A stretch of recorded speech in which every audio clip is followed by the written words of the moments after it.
Naghahanap ka ba ng 4 days and 3 nights DIY travel guide from Cebu to Bohol? Tara, samahan mo kami sa aming gala at dito ididetali ko ang aming naging biyahe. Umpisahan natin ang biyahe mula Cebu. Umalis kami ng 7 a.m. ng umaga at dumating kami sa Cebu Port bago mag alas 8. At pagdating nga namin dito ay nagpatulong ako sa aking tita na bumili ng ticket.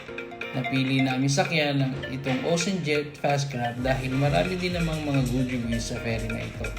Ang ticket mula Cebu to Tagbilaran Port sa Bohol ay 800 for tourist, open air class at 1,200 for business class bawat pasahero. Pagpasok namin ay dumaan kami sa check-in counter upang magbayad ng terminal fee ng 25 pesos each at baggage fee na 50 pesos para sa maliit na bagahe. Halos magdadalawang oras ang aming naging biyahe mula Cebu to Bohol. At mula nga dito sa Tagbilaran Port ay sumakay kami ng taxi papunta sa Panglao kung saan nandun ang aming hotel. Ang bayad namin ay 500 pesos. Pero meron din namang mga tuktok o tricycle na bumibiyahe dito. Kayo na lang ang bahala kung anong trip nyo nasakyan. Tip, kung pwede nyong tawaran ng pamasahe, gawin ninyo. Dahil tayo nga ay mga budgetarian traveler.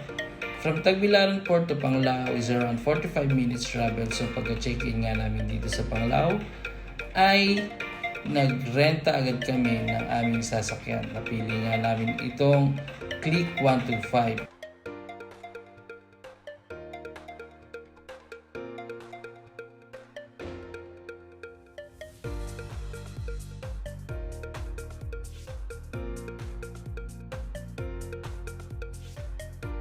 At ang naging unang destinasyon namin ay itong ang man-made forest sa Bilar na talaga namang nakaka-amaze.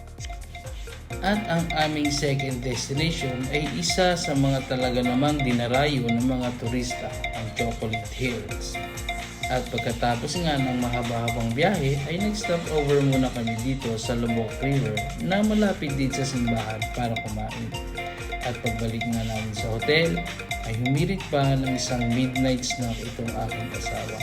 So, that's all for today. Abangan ng aming Day 2 Cebu Bohol Trip Adventure. Bye!